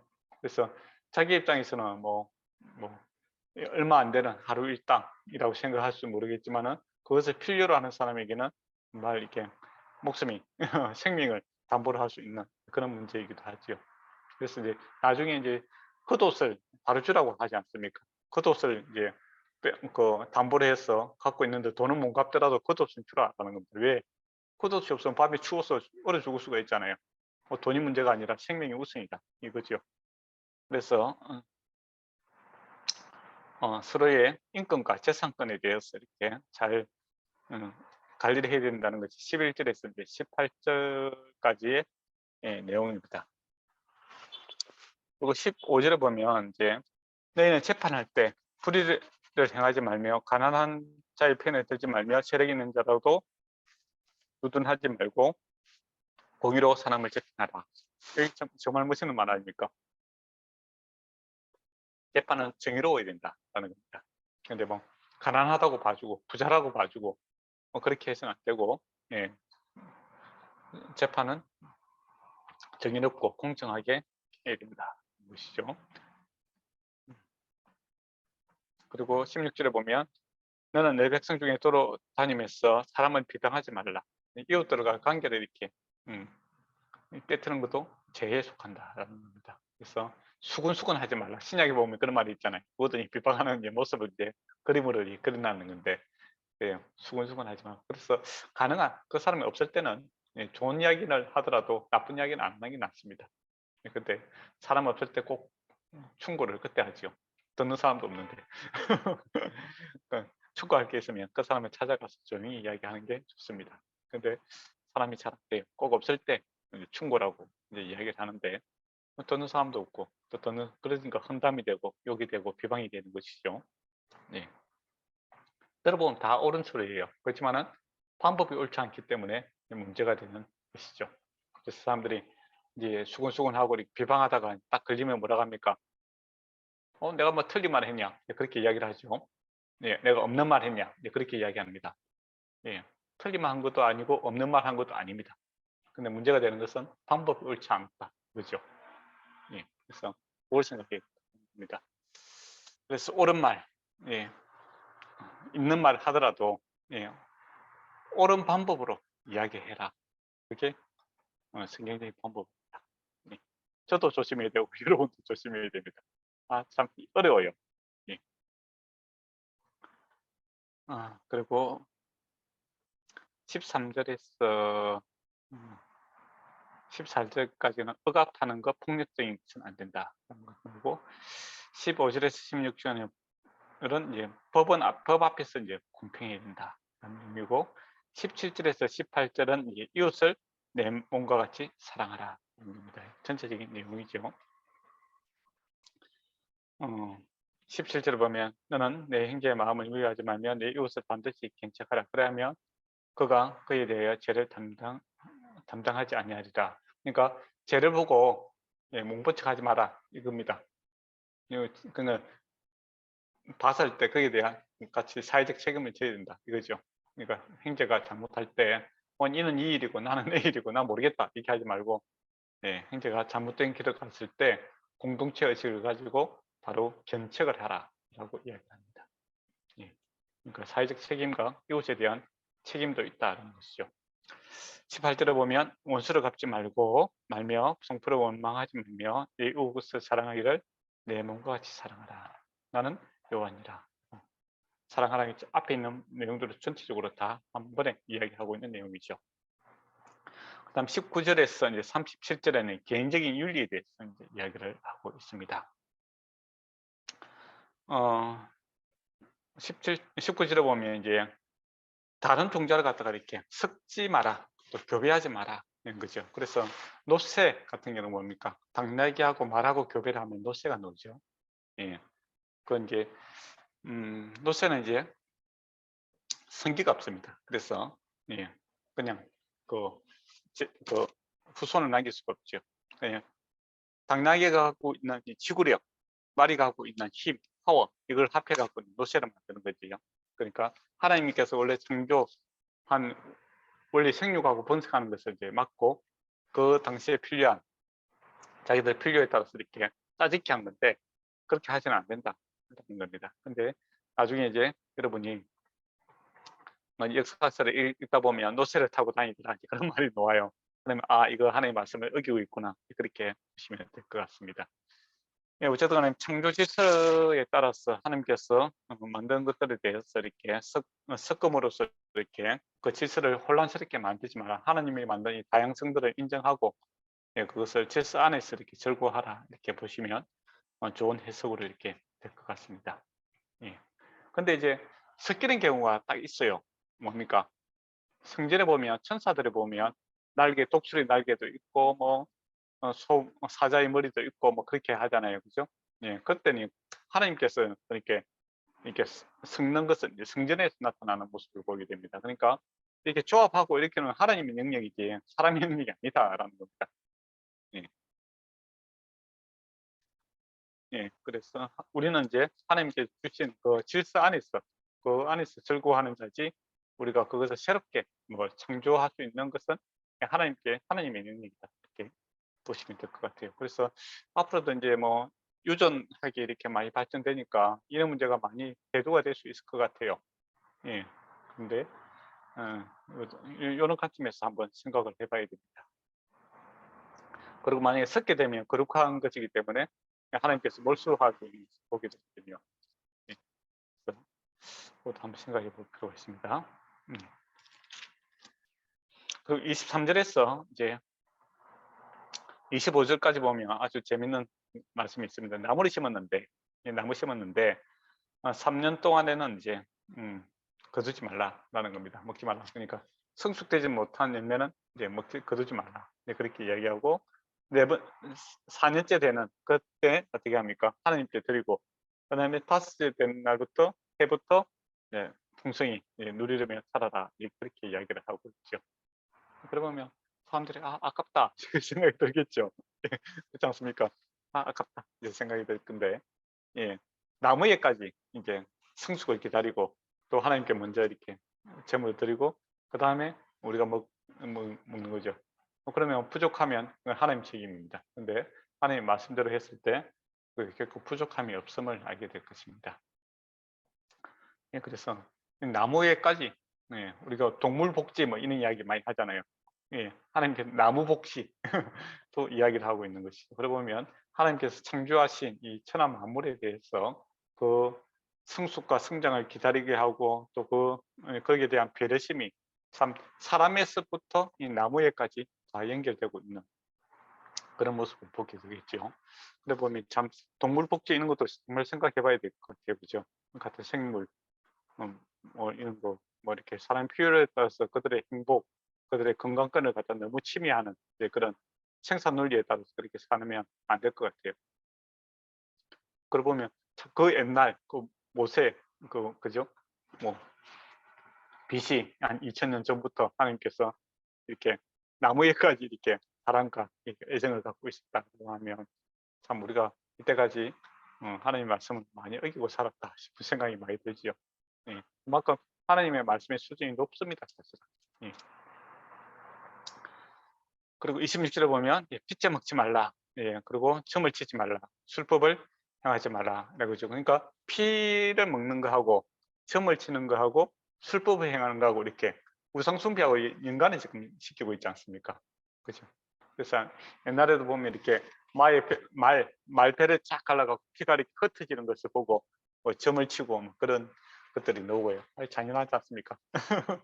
예, 또 피를 있게 제사원이 먹고, 아유, 그런 모습들 하지 마라 이거죠. 예, 예. 그리고 27절에 보면 머리를 가르고 머리카락을 둥그렇게 갈지 말며 주변머리 싹 없애지만 해병대 머리 그렇게 하지 말라는 거죠.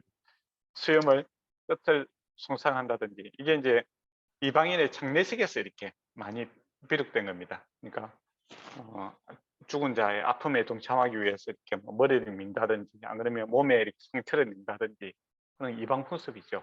지금도 우리 다큐멘터리 이런 거 보면 뭐 그런 모습들이 나타나지 않습니까? 뭐 이렇게 몸을 갖다가 이렇게 어떤 데는 그 자기 뭐 돌아가실 때 손가락 하나 자른다든지 그런 데도 있더라고요. 그렇게 하지 마라 하는 겁니다. 그런 이방 풍습을 따라서는 안 된다라는 것이죠. 그리고 29절에 보면 내 딸을 더럽혀 창녀가 되게 하지 말라. 은행이 천국에 퍼져 자에게 가득할까 하노라. 참 자기 딸을 갖다가 창녀로 파는 거 참 말도 안 되는 일인데 그런 일이 있더라라는 겁니다. 근데 여기서 창녀는 이제 그 뭡니까 이방 신을 섬기는 그 성전에 있는 창녀를 이야기하는 겁니다. 그러니까 제 사상이 이스라엘 백성이 이방 신에 섬기는 그런 이제 그 곳에 자기 딸을 뒀습니다. 이거죠. 그리고 이제 고린도전서 이야기할 때 보면은 그 성전에서 성창이라고 하지요. 그런 개념이 있었다는 거 안 된다. 당연한 거죠. 그리고 31절에 보면 신접한 자와 박수를 믿지 말고 뭐 그렇게 이야기를 당연한 거. 그래서 30절부터는 앞에는 하지 말라라는데 요 뒤로부터는 뭐 하라라는 내용이 많이 나옵니다. 그래서 32절에 보면 하나님 여호와 하나님을 경외하라라고 하고 또 34절에 보면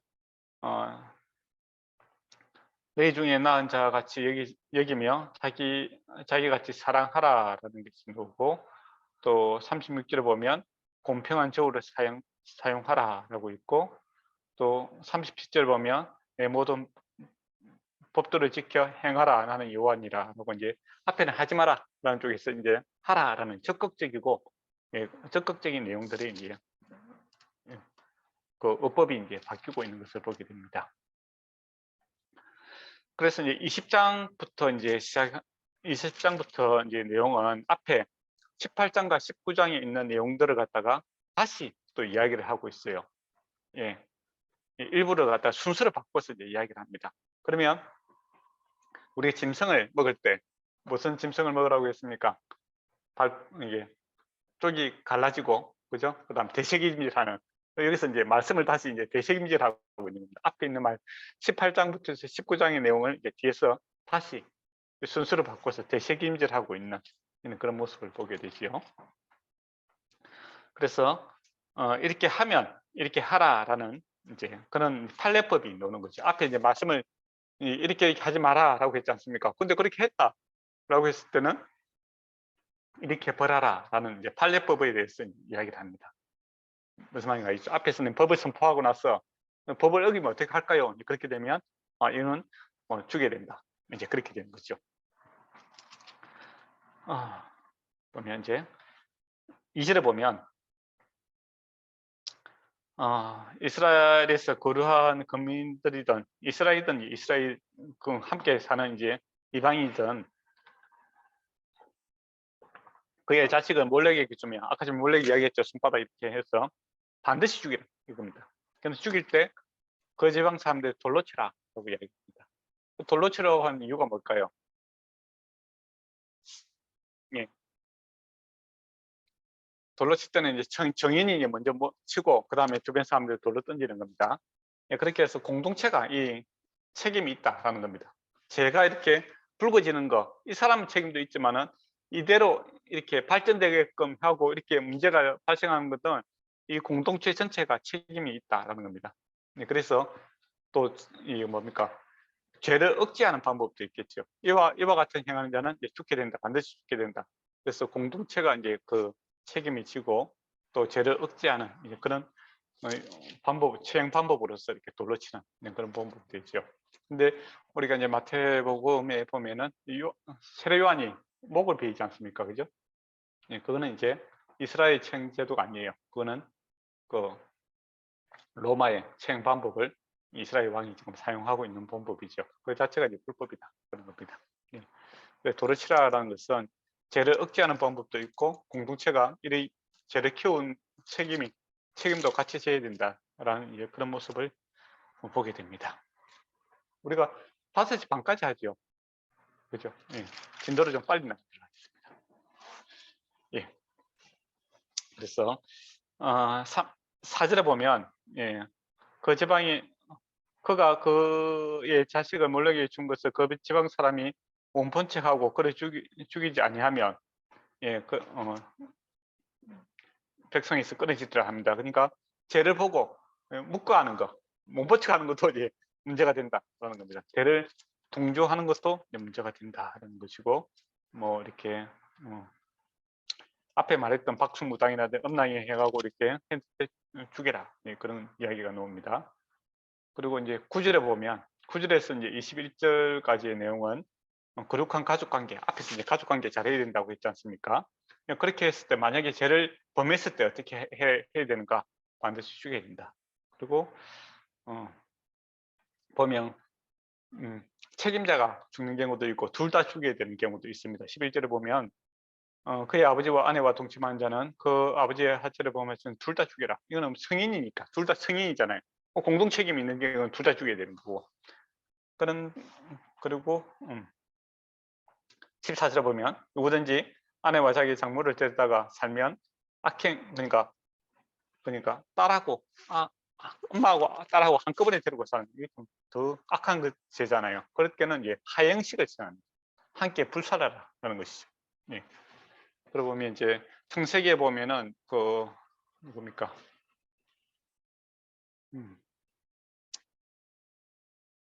누구죠? 갑자기 이름 생각이 안 나네. 창세기 보면은 그 며느리와 이렇게 그 며느리가 그 갑옷 옷을 입고 가서 시아버지와 이렇게 관계를 하고 예, 아이들 낳지 않습니까? 그때 아버지가 뭐랍니까? 유다가 그죠? 유다가 아직 자기 며느리 보고 자기 아이인지 모르고 하행을 시켜야 된다. 그 이야기를 하잖아요. 그만큼 이제 돌로 쳐 죽이는 것보다 돌로 치고 하행하는 것 그만큼 더 큰 죄다라는 겁니다. 더 없애야 된다는 것이고. 그리고 15절에서 16절에 보면 남자가 짐승과 결합하여 반드시 죽이고 짐승과 수교한 것도 죽여라 이거죠. 예. 그리고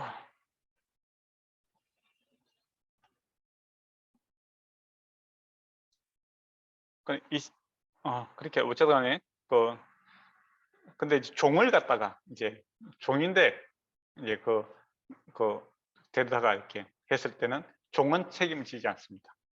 왜냐하면 자기 의사권이 없잖아요. 그죠? 주인이 잘못한 거지. 주인 책임이지 종은 책임은 아니잖아요. 그런 이게 그러니까 책임 관계, 인격 관계에서 이렇게 책임 그것을 묻고 있는 그런 것을 보게 되죠. 그리고 22절부터 해서 27절까지는 거룩한 땅의 소유라고 볼 수 있는데 이런 풍습과 이렇게 하면 땅이 더러워진다 이겁니다. 그래서 토해버리겠다 이야기를 하죠. 그래서 젖과 꿀이 24절에 보면 그 땅이 곧 젖과 꿀이 흐르는 땅에 내게 주어진 유업을 삼으라 하노라. 내는 만민 중에 구별한 너희 하나님 여호와니라. 아름다운 땅을 주었으니까 선물 받았잖아요, 그죠? 그러니까 하나님 말씀대로 이렇게 살아가는 것이 정당합니다. 그래서 내가 거룩한 너희도 거룩하라라는 것이 하나님이 전체적으로 하시고자 하는 말씀이다. 특히 우상 숭배와 앞에서 말했던 가정을 지키고 사회를 지키는 일에 힘써야 된다는 것이고 21장과 이제 22장 보도록 하겠습니다. 여기는 이제 거룩한 제사장직에 대해서 이야기를 하고 있습니다. 네. 그래서 일반 제사장들의 결혼, 그러니까 장례 이런 것은 1절에서 9절에 대해서 이제 이야기를 하고 있죠. 그래서 한마디로 이야기하면 참석 가능한 것은 가족 관계에서는 참석 가능하다 이야기를 합니다. 그렇지만 이제 범위를 넘어서 사촌이 넘어가게 되면은 근데 참석하지 마라라는 것이죠. 그러니까 그렇지만 나중에 대제사장은 어떻게 하냐면 가족이라도 안 된다 이야기를 합니다. 그러니까 우선순위가 하나님 생기는데 예, 그 책임이 사회적 책임이 큰 만큼 예, 그 우선순위가 예, 그, 그 공동체를 섬기는데 더 영향이 있죠. 만약에 대제사장이 시체를 만지고 부정하게 되면은 제사 자체가 안 되잖아요. 그죠? 속죄일. 그렇기 때문에 공동체가 우선이고 또 거기에 대한 주변의 가족들도 그렇고 또 주변의 사람들도 거기에 대한 배려를 해줘야 된다. 이제 그런 이야기죠. 그리고 제사장은 자기 가정보다는 어떻게 보면 공동체에 더 책임감을 가지고 이 일들을 행해야 된다는 겁니다. 그렇다고 해서 아무것도 가족에 대해서 아무것도 이렇게 그 뭡니까 간이하지 말고 뭐 나는 뭐 따로 사는가 그게 아니고 최소한의 그 가족의 도리를 하지만은 모든 일의 우선순위를 예, 공동체를 위해서 헌신하는 일들을 해야 된다라는 겁니다. 예. 어떻게 보면 요즘에 공직자들이 가져야 될 정신이기도 하지 않습니까? 그 당시에는 제사장들이 공직자였고 그러니까 그죠? 그러니까 만약에 뭐 대통령이 뭐 자기 뭐 개인적인 가정사 때문에 뭐 공무를 안 보고 맨날 돌아다니면 나라가 안 되잖아요. 그게 이제 대제사장이 하는 역할이죠. 그 당시에는 그죠? 그러니까 자기가 슬프다고 해서 뭐 아버지 시체 만지고 그렇게 해서 제사가 안 속죄일이 길이 속죄일에 제사가 진행이 안 되고 그렇게 하면 안 되잖아요. 그리고 제사장들이 뭐 이렇게 가족을 그러니까 일반 제사장들은 사람이 많지 않습니까? 그러니까 가족을 이제 돌아가면서 이렇게 할 수 있는데 뭐 필요 없이 뭐 아무나 뭐 이렇게 막 그 사적인 일에 너무 치중을 해갖고 공적인 제사 제도가 안 된다면 그것도 문제가 되지 않겠습니까? 그런 의미에서 지금 이야기를 하고 있다 보시면 될 것 같네요. 그리고 오지를 보면 제사장은 머리를 깎아 대머리가 같이 하지 말며 자기 수염 양쪽을 깎지 말며 살을 베지 말고 이것도 이방인 풍습입니다. 아까 전에 말했던 것처럼 장례식에 이제 아픔을 갖다 슬픔을 갖다가 이렇게 보여주기 위해서 머리를 깎는다든지 그리고 뭐 양쪽 수염에 깎는다든지 살을 벤다든지 그래서 엘리야가 이렇게 그 뭡니까 바알 제사장들과 그 대치하고 있을 때 바알 제사장들이 몸에 상처를 내고 그렇게 하잖아요. 그죠? 뭐 그런 것도 하지 마라 하는 겁니다. 하나님 인격적인 분이지 그렇게 해서는 안 된다라는 겁니다. 죽음에 대해서 그들은 이제 끝이니까 그렇게 생각하지 우리는 부활을 바라보고 있는 사람들이 그와 같이 몸에 상처를 내고 그렇게 해서는 안 된다라는 것이죠.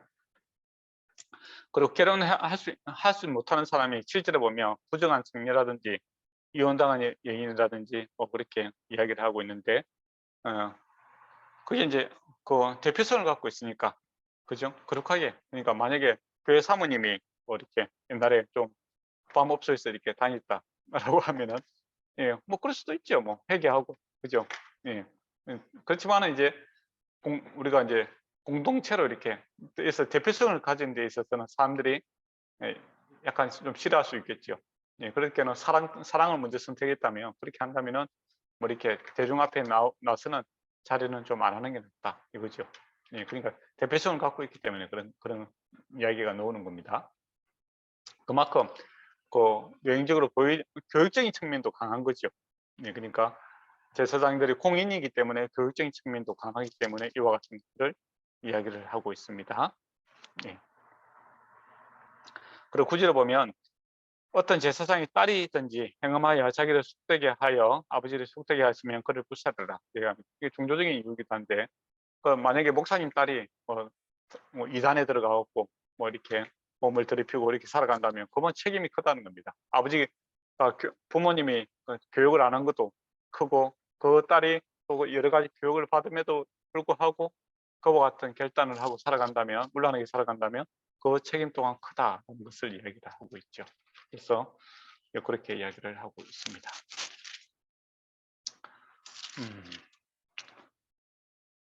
5분 남았습니다. 빨리 끝내야 되는데.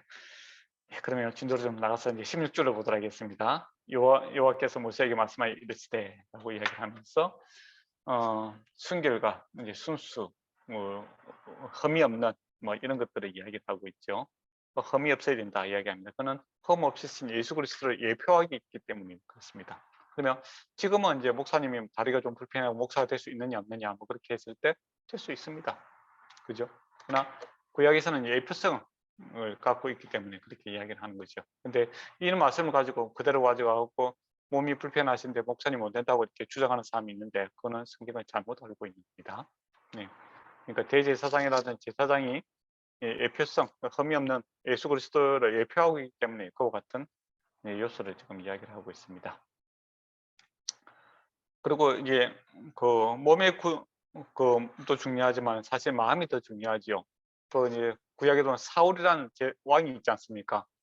몸으로 외형적이 보면 완벽하죠. 키도 크고 잘생기고 뭐 겸손한 척하고 그렇게 하고 아주 괜찮습니다. 이만한 사람이 왕이 돼야 된다. 다 그렇게 이야기하고 있죠. 근데 문제는 뭡니까?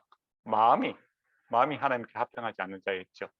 그래서 어떻게 보면 이게 몸의 이야기이기도 하지만 사실은 마음의 문제이기도 하다라는 겁니다. 그리고 특히 이제 이 부분이 중요한데 아까 전에 말씀한 것처럼 신약에 와서 이제 몸이 불편하다고 해서 목사가 문제다 그런 식으로 이야기를 하면 안 된다라는 겁니다. 그런데 꼭 그렇게 이야기하는 사람이 있습니다.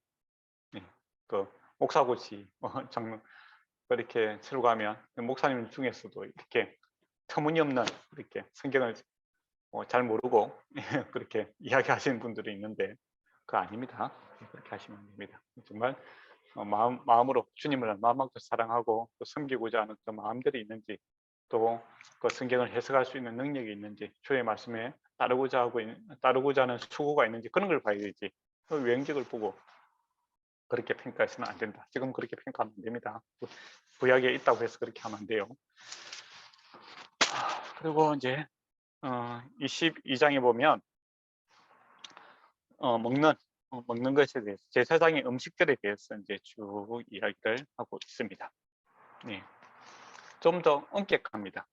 네. 일반 이스라엘보다 그만큼 이제 거룩의 그 성전에 보면 그 마당보다는 성소가 더 거룩하고 그리고 지성소가 더 거룩한 것처럼 더 엄격한 이렇게 모습이 보여지게 있는 거죠. 더 이제 거룩을 추구하고 있는 그런 모습을 보게 됩니다. 그리고 10절에서 16절에 보면 제사장의 음식과 이제 일반인들이 있죠. 근데 제사장은 아닌데 그 집에서 뭐 돈으로 산 사람은 이것을 먹을 수 있는지 없는지 이게 대한 이야기를 하고 있습니다. 그리고 제사장이 먹을 수 있는 음식인데 일반 사람이 모르고 그것을 먹었다라고 했으면 어떻게 해야 되겠습니까?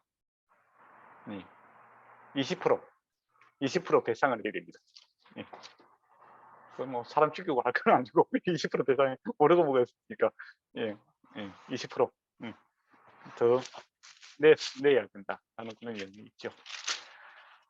그리고 이제 22장 17절에서 33절까지는 이제 거룩한 제물, 서원제와 그다음 자원제 그런 이제 그 이야기를 하고 있고 26절에서 33절에는 그 외에 제물들에 대해서 이야기를 하면 감사제, 제사 지내는 그런 것들의 이야기를 하고 있습니다. 그리고 나서 33절에 보면 너희 하나님이 데리고 너희를 애굽 땅에서 인도하여 내신 나는 여호와니라라고 되어 있습니다. 한마디로 전체적인 내용이 뭡니까?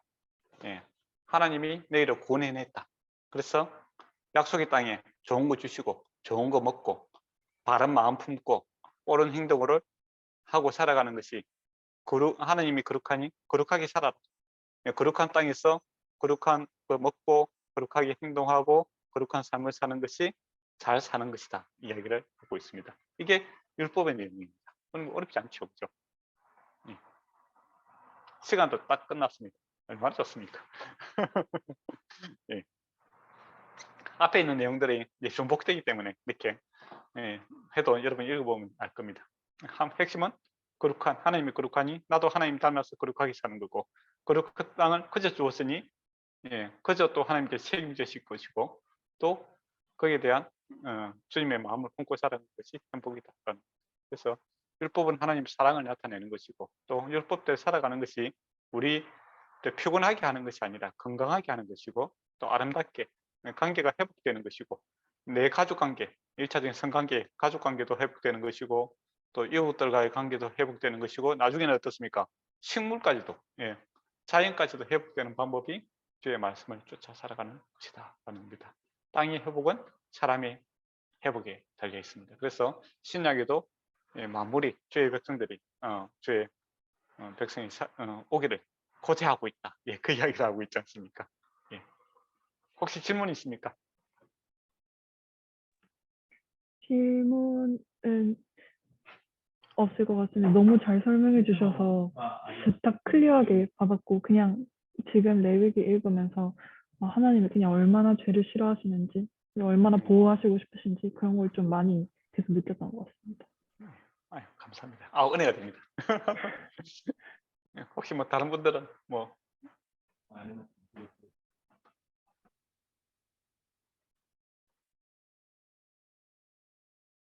네, 없습니까? 예. 저도 읽으면서 참 율법대로 살면 참 편하겠다 싶은 생각이 들고 율법이 참 하나님의 사랑이다 라는 생각이 다시 한번 확인하게 되었습니다. 예. 그러면 기도하고 마칠까요? 네. 기도하겠습니다. 사랑이 많으신 주님, 레위기를 통해서 아버지 당신이 얼마나 죄를 싫어하시는지 그럼에도 불구하고 죄인임에도 불구하고 사랑해 주시는 주님의 사랑이 얼마나 큰지 그리고 얼마나 저희를 보호하고 싶으신 건지 정말 잘 이렇게 느끼게 되는 것 같습니다. 저희들이 주님을 사랑하는 것보다 주님의 사랑을 온전히 받아들이고 그 사랑을 전하는 방법을 더 알아야 될 것 같습니다. 주님, 정말 약하고 부족한 저희들 더 많이 사랑해 주시고 아버지 저희들이 그걸 온전히 받아들이고 정말 그 사랑을 널리 전하는 그런 귀한 그릇 아버지의 자녀들이 될 수 있도록 주님께서 함께하여 주시옵소서. 이번 한 주간도 한순간 한순간 주님의 은혜와 또 주님이 주시는 힘이 정말 필요합니다. 늘 주님을 생각하면서 살아갈 수 있도록 저희 한 사람 한 사람 함께 하여 주시옵소서. 모든 것 감사드리며 사랑하는 예수님의 이름으로 기도드렸습니다. 네. 네, 애한자매 결혼 축하하고 토요일로 봐요. 감사합니다, 목사님.